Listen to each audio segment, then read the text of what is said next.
Quem matou Jesus?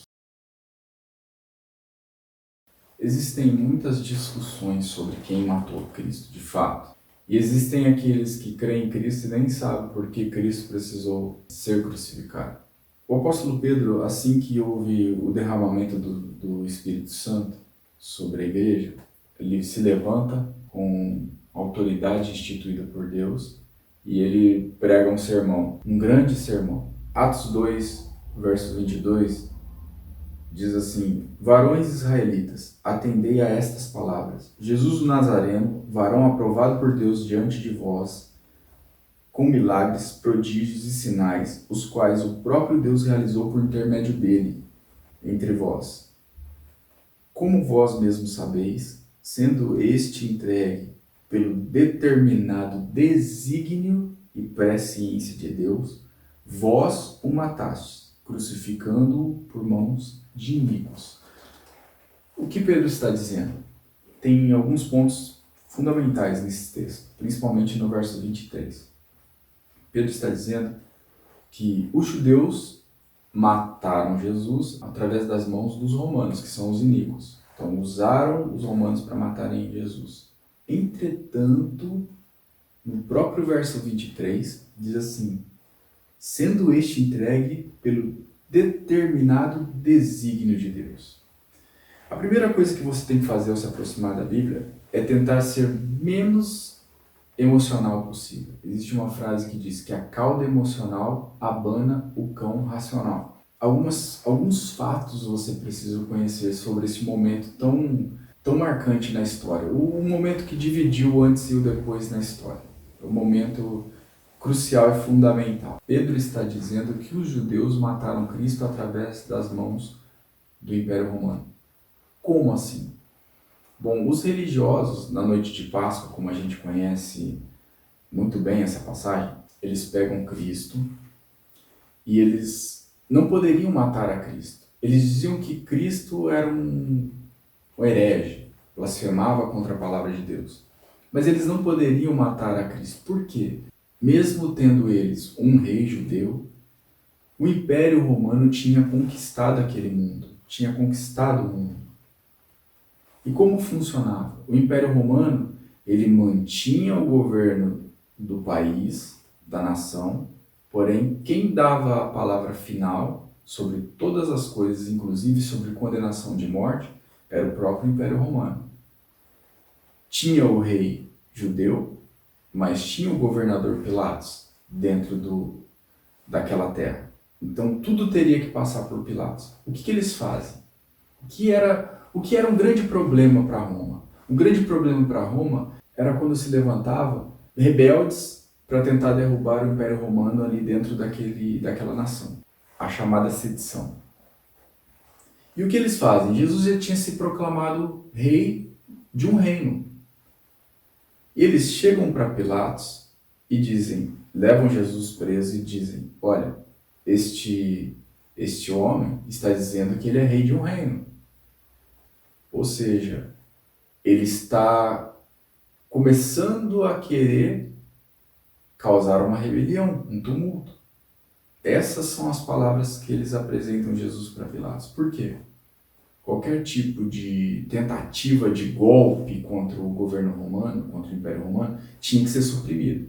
E a cruz, ela mostrava as pessoas que tentavam contra o Império Romano. Era um exemplo que ficava ali pendurado, as pessoas demoravam dias para morrer. E quem passava e olhava sabia que os homens que estavam ali tentaram contra o Império Romano e aquele foi o fim daqueles homens. Porém, quando eles apresentam Jesus a Pilatos, a mulher de Pilatos tinha tido um sonho com Jesus. E ela diz que no sonho ela via que Jesus era inocente. E ela diz isso para Pilatos e isso causa um impacto a Pilatos, que ele diz: então olha só, resolvam com o rei de vocês. Pega Jesus, leva para o rei dos judeus. O rei dos judeus faz chacota, acha graça de tudo aquilo e devolve para Pilatos. Fala: esse assunto é para Pilatos resolver. Então Pilatos, ele tem uma ideia, porque ele não quer matar Jesus, ele tem uma ideia. Ele fala assim: bom, o costume diz que eu devo soltar um preso nessa situação, nessa época. eu vou oferecer a soltura de Jesus.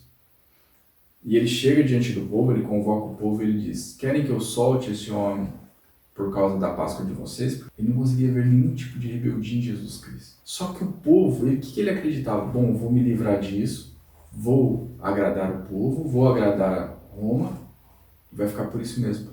Só que o povo diz: solta Barrabás, que era um outro criminoso. Eles preferem Barrabás que Cristo. E aí Pilatos lava as mãos, ele tem que cumprir isso porque ele era subordinado do Império Romano. E se chegasse no Império Romano que ele permitiu uma situação dessa, as coisas poderiam ficar ruins para ele. Ele lava as mãos e crucificam Jesus, conforme o pedido do povo. Eles crucificam Jesus. Então diz aqui que os judeus crucificaram usando as mãos dos iníquos, ou seja, dos romanos, porque os judeus não poderiam fazer isso sem serem punidos por Roma. Mas tem um ponto fundamental nesse texto que diz assim, que sendo este entregue pelo determinado desígnio e presciência de Deus. Ou seja, tudo convergiu naquele momento.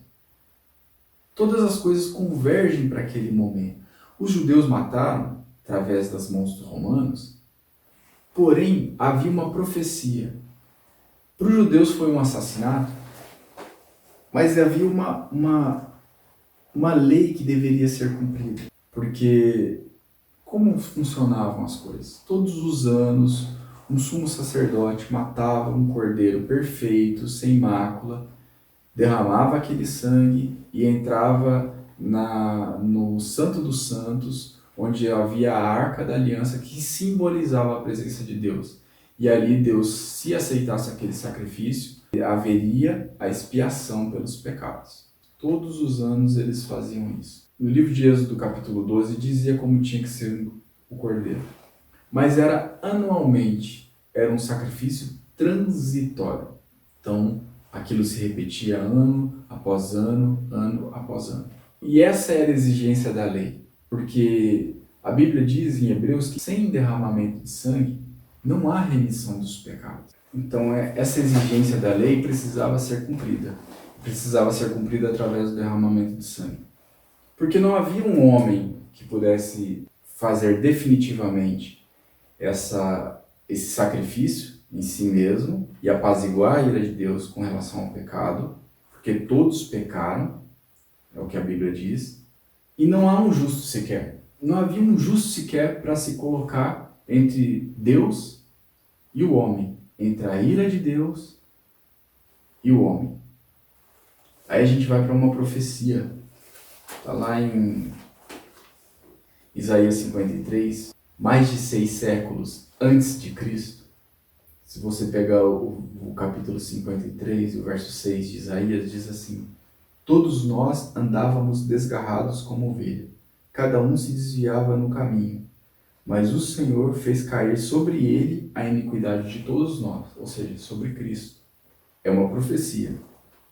E aí o verso 10 do capítulo 53 diz assim: todavia ao Senhor agradou moê-lo, fazendo-o enfermar. Quando der ele a sua alma como oferta pelo pecado, verá a sua posteridade e prolongará os seus dias. E a vontade do Senhor prosperará nas suas mãos. Ele verá o fruto do penoso trabalho de sua alma e ficará satisfeito.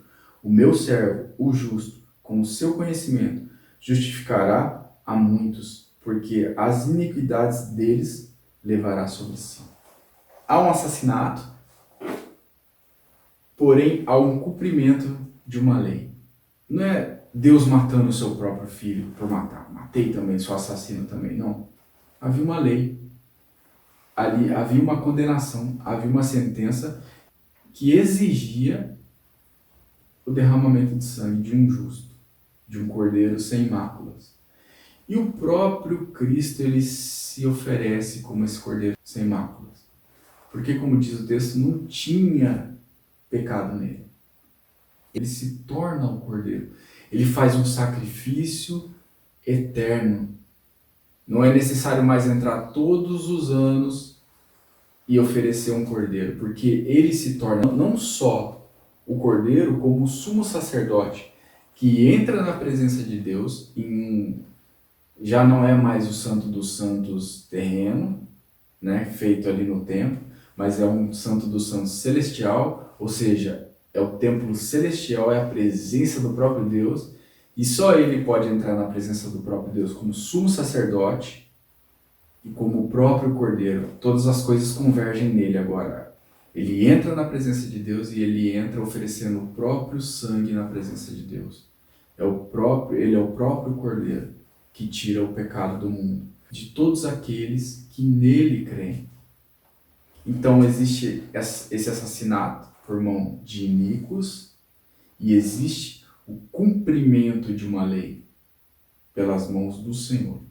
E todas as coisas convergem nesse tempo em que o Cristo morre para salvar todos aqueles que nele creem. Ele é aquele que está entre Deus e os homens.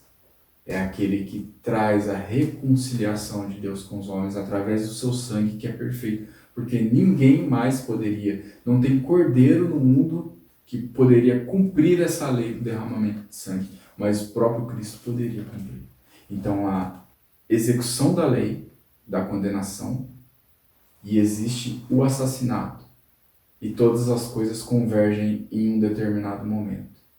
Cristo ele se torna o Cordeiro perfeito, anulando essa prática ritual ano após ano e trazendo em si como sacrifício definitivo e perfeito. Porém, existe a responsabilidade de quem o matou. E todas as coisas convergem porque Deus governa a história. Deus ele governa todas as coisas. E não há um momento sequer que Deus tenha abandonado ou desistido ou deixado de ter poder para governar todas as coisas. Que Deus te abençoe.